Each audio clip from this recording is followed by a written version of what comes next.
안녕하세요. 얼마 전 남편이고 시부모님이고 진절머리가 나서 이혼하게 된 30대 여성입니다. 솔직히 남편하고는 별 문제 없이 잘 지내왔다고 생각하고, 그래서 적어도 남편은 당연히 제 편이 되어줄 줄 알았는데, 팔은 안으로 굽는다더니 정말 그 말이 딱이구나 싶은 게 너무 실망스럽더라고요. 그리고 막말로 남편 하나 보고 한 결혼이었는데, 남편이 이렇게 나오면 더 이상 같이 사는 게 무슨 의미가 있나 싶대요. 그래서 남편한테 그렇게 네 식구만 중요하면 네 식구랑 살으라고, 나 괴롭히지 말라 하고 이혼하자 했죠. 남편하고는 좀 이상하게 들릴지도 모르겠지만 소개팅 어플로 알게 된 사이예요. 사실 제가 워낙 숫기도 없고 낯을 많이 가리다 보니 연애하기가 쉽지가 않더라고요. 아니, 좀 더 정확히 표현하자면 좀 가까워지면 안 그런데 유난히 첫 만남이 어려운 타입이라고 해야 할까요?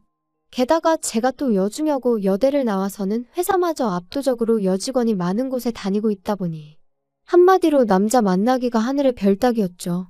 그래서 하루는 아는 언니랑 퇴근길에 맥주 한잔 하면서 반쯤 농담으로 신세 한탄하듯 이런 이야기를 했더니 언니가 자기는 남자친구를 소개팅 어플로 만났다더라고요. 깜짝 놀랐죠. 그래서 언니는 운이 좋았던 거라고, 그러다 괜히 이상한 사람한테 잘못 걸리면 어쩌려고 그랬냐니까. 그게 아무나 가입할 수 있는 건 아니고 학력, 직장 그리고 자기소개서 같은 별의별 자료를 다 내야 된다는 거예요. 그러면서 오히려 지인들 통해서 하는 소개팅보다 부담도 없고 좋다며 저더러 한번 가입해보라고 혹시 누가 아냐 그러는데, 앞에서는 어우 됐어요 했지만 솔직히 좀 솔깃하긴 하대요. 그래서 그 만남이 있고 며칠 지나서 반신반의하는 마음으로 핸드폰에 어플을 설치했네요. 가입하고 한 일주일쯤 됐을 때 남편한테 쪽지가 왔어요. 사진이 너무 자기 스타일이라는 고리타분한 인사말과 함께요. 그리고 솔직히 어플 설치하고 나서 그런 비슷한 쪽지를 여러 차례 받았던 터라 그때도 그냥 넘기려고 했는데, 남편 사진을 보니까 웃는 게 사람이 뭔가 인상이 서글서글해 보이는 게 눈길이 가더라고요. 그래서 답장을 했고 쇳불도 당김에 빼랬다고 이튿날 바로 만났죠. 그런데 더 신기했던 건 이미 핸드폰으로 몇 차례 대화를 주고받았어서 그런가 그렇게 어색한 것도 없고 꼭 알고 지내던 사람을 만난 것 마냥 마음이 편한 거예요. 뭐 다 끝난 마당에 이런 이야기가 무슨 소용인가 싶지만 좋았던 시절도 분명 있긴 했어요. 아무튼 이후로 저희는 2년을 사귀었고 사귀는 동안 적어도 저희 두 사람 사이에는 큰 문제가 없었습니다. 하지만 그럼에도 불구하고 때때로 서로 마음이 상하는 경우가 있었는데 그건 남편의 하나뿐인 여동생 바로 신우 때문이었죠. 일단 저희 신우에 대해서 이야기를 하자면 저희 남편하고는 10살 차이, 저하고는 8살 차이로 솔직히 제 사촌동생보다도 어리고, 하지만 물론 단지 어리다는 그 사실 자체가 문제가 되는 건 아니에요. 제가 말하기 껄끄러워하는 진짜 이유는 시부모님이나 남편은 신우가 나이에 비해 생각이 깊고 행동도 조심스럽다 했지만 제가 보기엔 솔직히 여우가 따로 없었거든요. 제가 앞서 말씀드렸다시피 여중여고 여대의 여자가 많은 회사를 다닌다고 했잖아요. 그래서 자랑이 아니라 딱 보인단 말이죠. 하지만 제가 그렇다고 그런 신우를 미워했냐 하면 절대 아닙니다. 오히려 남편 동생이니까 선을 좀 넘어도 말을 좀 막 해도 못 본 척 못 들은 척 눈 감아주기가 일쑤였지요. 하지만 그런 일이 반복되니까 나중엔 할 소리 못할 소리 아예 분간을 못하더라고요. 심지어 한 번은 시부모님도 계신 자리에서 제 미간을 들먹이며 언니 어렸을 때 혹시 어디 아팠냐? 왜 지능이 좀 부족한 사람들이 미간이 넓지 않냐는 들어보도 못한 헛소리를 짓거린 적도 있어요. 그리고 그렇게 신우가 선을 넘으면 어머님 아버님이라도 한 소리 따끔하게 하셨어야 하잖아요. 그런데 오히려 두 분이 막 웃으시더니 우리 딸은 눈썰미도 좋다며 저한테 너 혹시 정말 그런 거 아니지? 저번에 사과도 못 깎던데 설마 그래서 그런 거 아니냐 하시는데, 정말이지 결혼 전에 신우하고 확실히 선을 그어놓는 건데 하고 얼마나 후회했는지 몰라요. 그래서 신우더러 말이라고 함부로 하는 거 아니라고, 내가 아가씨 학벌 가지고 놀리면 기분 좋겠냐 했거든요. 그랬더니 또 어머님 아버님이 저더러 너는 웃자고 한 소리에 왜 죽자고 달려드냐는데, 정말 이놈의 집구석 답도 없다 싶더라니까요. 하지만 그런 이유로 제가 남편이랑 이혼을 결심한 건 아닙니다. 결혼한 지 반년쯤 되던 때, 그러니까 여전히 남편이랑 저는 그래도 신혼 분위기를 내던 시기였는데요. 난데없이 신우가 다니던 회사를 때려치고는 서울에서 모델 일을 하고 싶다며 독립을 한다는 거예요. 참고로 저희 신우가 모델을 할 만큼 키가 크다거나 어디가 특출나냐 하면 그런 건 아니었는데, 제가 그 분야는 잘 모르다 보니 이러쿵저러쿵 하기도 뭐하고 그래서 그냥 그러냐 하고 말았죠. 그런데 어이가 없는 게 그 독립이라는 게 저희 집에서 저희랑 같이 산다는 뜻이었어요. 어머님이 연락을 해오셔서는 신우가 서울에 살겠다고 하는데 여자 혼자 살게 할 순 없으니 저희더러 데리고 있으라셨거든요. 저는 고민하고 말고 할 것 없이 안 된다고 했어요. 신우는 둘째치고 그냥 신우라는 사람을 제가 감당해낼 자신이 없다면서요. 하지만 어머님은 막무가내셨습니다. 왜 살아보지도 않고 싫다고 하냐. 너는 결혼했으면 신우도 가족이다 생각해야지 네 동생이어도 이랬겠냐? 그리고 저는 그런 어머님께 꼭 살아봐야 이 사람이랑 나랑 만나 안 만나를 아는 거냐. 그리고 제 동생은 이런 부탁을 할 애가 아니다. 솔직히 어른한테 이래도 되나 싶을 정도로 한마디도 안 지고 받아쳤지요. 그리고 그러자 어머님이 정말 치사하게도 저희를 앉혀놓고는 죽어도 같이 못 살겠다 싶으면 결혼할 때 지원해주신 1억을 토해내라셨습니다. 참고로 저희 친정부모님도 똑같이 1억 지원해주셔서 그 돈에 저희가 모은 돈을 합해서 집을 구한 거였어요. 진짜 어이가 없더라니까요. 그런 이야기까지 듣고 집에 온 저는 까놓고 말해서 얼마나 분했는지 몰라요. 그래서 남편한테 나 당장 내일 은행 가서 1억 대출받을 거야. 그리고 그 1억 돌려드릴 거야. 진짜 치사해서. 막말로 어머님이 1억 주신 게 나 뭐 용돈 주신 거야? 나 쓰라고 주신 돈 아니잖아. 당신 아들 장가 보내려고 주신 돈이면서 이제 와서 그 돈을 빌미로. 어쩌면 이러실 수가 있어? 나도 치사해서 그 1억 안 받아. 대신 당신도 어디 가서 나랑 반반 결혼했네 하고는 헛소리 하지 마. 그리고 어머님도 이제 나한테 며느리돌이 같은 거 바라시지 말라고 해. 야, 너는 진짜 그렇게까지 해야겠냐? 너는 어떻게 한 번을 져주는 게 없어? 내가 이런 인간을 믿고 결혼을 했나 싶은 게 얼마나 우라가 치밀던지요. 그래서 이게 무슨 가위바위보도 아니고 져주고 말고 할 문제냐 다시 받아쳤어요. 그리고는 바로 이튿날 은행에 가면서 친정부모님께 전화를 드렸고 이러한 일이 있었다. 죄다 말씀드렸습니다. 처음엔 친정부모님까지 걱정하시게 할 필요는 없지 싶어서 제 선에서 마무리 지으려고 했는데 솔직히 문득 시댁은 온 가족이 아주 똘똘 뭉쳐 저한테 난리인데 저라고 부모님이 안 계신 것도 아니고 왜 일대 사로 싸워야 되나 모르겠더라고요. 그래서 그냥 다 말씀드렸어요. 그리고 역시나 저희 부모님도 크게 화를 내시대요. 결혼할 때 1억을 준 건 양가의 약속이기도 했던 건데 그걸 왜 자기들 입맛대로 하려고 드냐면서 자리를 만들어라 부모들끼리 얘기를 좀 해야겠다 하시면서요. 그래서 결혼식 이후로 처음 온 가족이 다시 모였습니다. 그리고 무슨 생각, 무슨 작전인지는 몰라도 시부모님께서는 저희 부모님을 마주하자마자 하소연을 하시더라고요. 딸을 키워보셨으니 저희 심정을 아시겠지요? 어떻게 요즘 같은 세상에 딸을 혼자 지내라 하겠습니까? 그래도 다행히 서울에 지 오빠 부부가 있으니 거기서 좀 챙겨주면 좋겠어서 며느리한테 얘기를 한 건데. 그리고 말이 나왔으니 말이지만 말입니다. 막말로 저희가 그냥 저희 딸 다짜고짜 보낼 수도 있었어요. 하지만 그래도 배려하는 마음으로 며느리한테 먼저 이야기를 한 건데 그렇게 나올 줄은 정말 몰랐다니까요. 저희도 너무 속상하고 지금 서운하고 그렇습니다. 사돈, 그게 말이라고 하시는 겁니까, 지금? 이제 와서 말이지만 저희 부부, 저희 딸이 시집가서 한참 어린 신우한테 막말 듣고 그러는 거 알고 나서도 그래도 네 동생이다 생각하고 잘하라고 했습니다. 시부모님도 마음속으론 네가 고생하는 거 알고 계실 거라고, 그러니까 네가 참으라고 했다고요. 그런데 그 신우 뒷바라지까지 하라니 그게 말이 됩니까? 저희는 저희 딸한테 그런 고생까지 하라고는 못하겠습니다. 그리고 그 1억이 줬다 뺐었다 하려고 주신 돈이었습니까? 그럴 거면 1억도 가져가시고 이참에 최서방도 데리고 가세요. 저희 부부는 딸이 시집살이 당하고 고생하고 사는 거 볼 바엔 그냥 이혼하라고 할 사람들입니다. 요즘 무슨 이혼이 흠도 아니고 어머님 표정을 보아하니 저희 친정어머니가 그렇게 나올 거라곤 상상도 못하신 눈치였어요. 그리고 그 자리에 같이 나와 있던 신우와 남편도 저희 부모님의 완강한 태도에 귀가 눌렸는지 제 눈치만 살살 살피고는 아무 말도 안 하더라고요.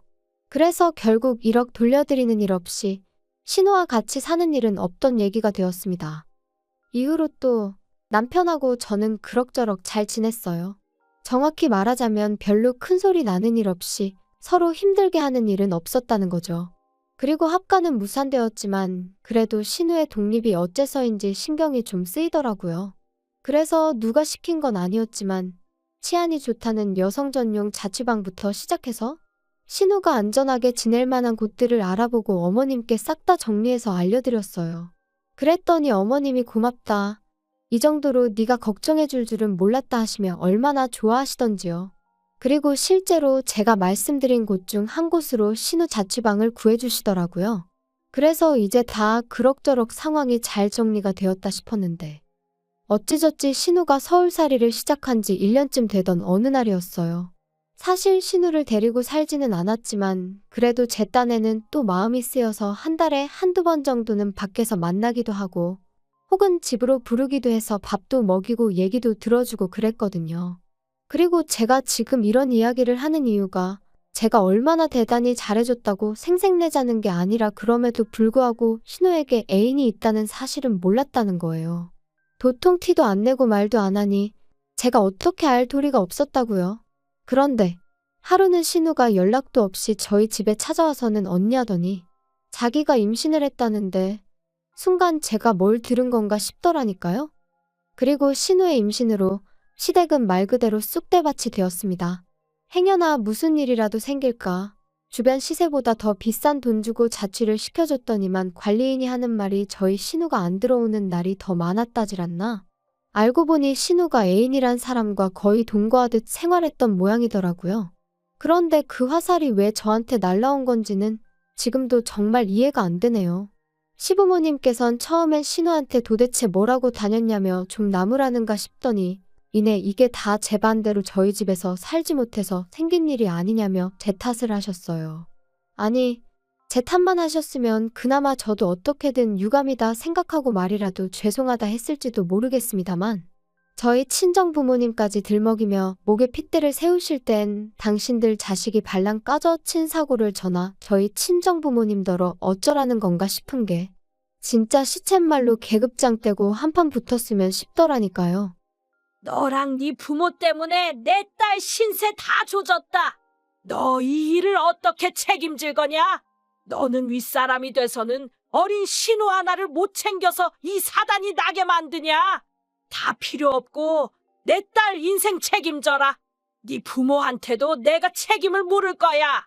억지 좀 적당히 쓰세요. 그렇게 치면 어머님이야말로 하나뿐인 딸도 제대로 못 챙기시고 뭘 하신 거예요? 그리고 아가씨도 모델 된다고 서울에 왔으면 어떻게든 모델 될 노력을 해야지. 남자애 환장한 것도 아니고 임신이 뭐예요? 어우, 내가 다 창피해 진짜.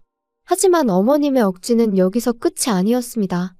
어머님께서는 이렇게 된 이상 신우랑 그 애인이란 작자랑 결혼을 시켜야 하지 않겠냐 하시더니 그 결혼 비용을 저랑 저희 친정부모님더러 부담을 하셨거든요. 양심이 있으면 그 정도는 저희가 해야 하지 않겠냐면서 말이죠. 그리고 그 비용이란 건 자그마치 2억이었습니다. 내가 긴 말은 안 하겠다. 니네 부모한테 얘기해서 2억 받아와. 앞길이 구만리 같은 내 딸 인생 조져놓은 값이라 하면 2억이 아니라 20억을 받아내도 분이 안 풀릴 것 같지만 그래도 네가 내 며느리니까 내가 엄청나게 참고 참은 줄이나 알아. 내가 마음 같아선 니네 부모도 다 고소해버리고 싶은데 내가 정말 참았다. 그러니까 열을 줄 테니 2억 만들어와. 그것도 못하겠다 하면 나도 그땐 못 참는다. 그리고 저는 그때까지도 그래도 중간에 낀 남편이 불쌍해서 어쨌든 신우가 안 됐어서 그냥저냥 참아드리려고 했던 건데 정말 더는 이렇게는 안 되겠다 싶더라고요. 그래서 어머님한테 고소할 테면 하시라고 했어요. 2억이요? 어머님 뭐 잘못 드셨어요? 진짜 어이가 없네요. 고소요? 하세요 그럼. 하고 싶은 건 하셔야지. 참았다 병나면 어떡해요. 대신 저도 저희 부모님도 그땐 이렇게 말만 하고 있지는 않을 겁니다. 때도 적당히 쓰셔야지. 집에 돌아와서도 한참 동안 분한 마음이 어떻게 주체가 안 되더라고요. 그런데 그때 평소보다 늦은 퇴근을 한 남편이 저를 보더니 한숨을 푹 내쉬대요.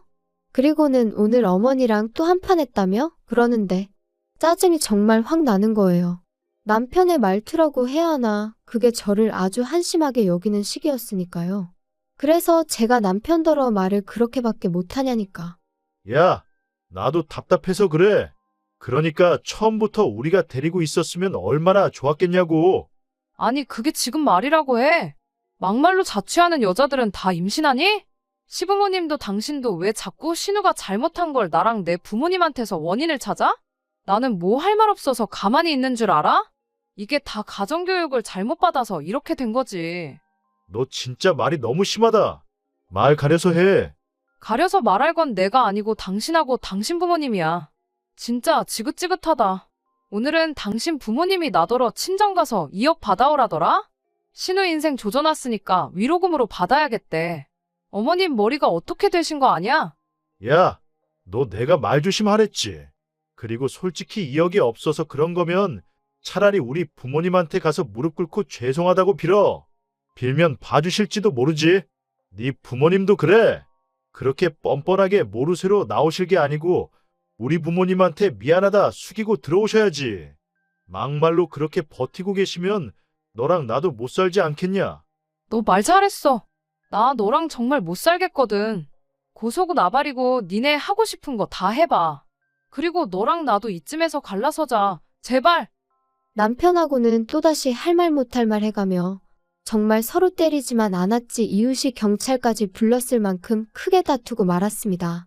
그리고는 서로 정말 지긋지긋해져서 일주일 만에 바로 이혼 서류 접수하고 한 달 동안 남편은 자기 본가에 저는 제 친정에서 지냈죠. 아쉬움이라곤 눈꽃만큼도 없었고 오히려 더는 숨소리도 견딜 수 없을 정도로 꼴보기도 싫었거든요.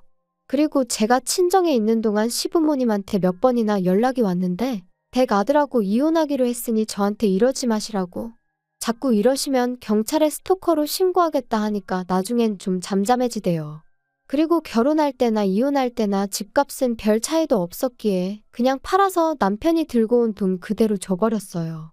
대신 같이 결혼 생활하는 동안 월급 관리는 제가 했는데 그걸 가지고 적금이 어쩌고저쩌고 하는 걸. 니 처먹고 사는데 다 써서 없다고 악다구니 한 번 써주니 찍소리도 안 하더라고요.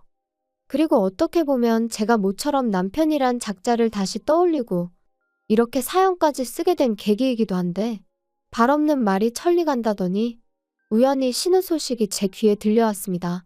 일단 신우는 그 애인과는 결혼을 못했는데 애인이란 사람 부모가 요새는 출산 전에도 친자검사를 할 수 있다더라며 신우한테 그걸 하자고 했던 모양이에요.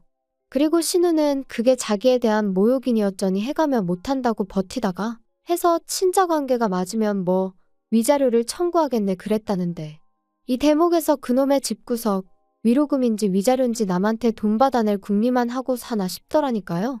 아무튼 그래서 친자검사를 했는데 아니었던 거죠. 그리고 더 웃긴 건 알고 보니 신우의 남자 관계가 워낙 화려해서 누구 한 사람을 특정해낼 수가 없었던 모양이에요. 몇몇은 스쳐가는 인연만도 못한 만남이었다 하니 말 다 한 거 아니겠어요? 정말이지 아무리 자기 멋대로 사는 시대라지만 어쩜 그렇게 무책임하게 살았나 싶더라니까요. 사실 남의 불행을 듣고 좋아하면 안 되는 건데 그 소식 전해 듣고 나니까 기도 안 차고 한편으론 꼬숩다는 생각도 들대요. 그러니까 심보를 곱게 써야지. 그리고 지금도 보나마나 저와 저희 부모님 탓이나 하고 있을 게 뻔해서 불쌍한 생각도 안 들거든요. 아무튼 뭐 이제 남편도 본가로 돌아갔겠다.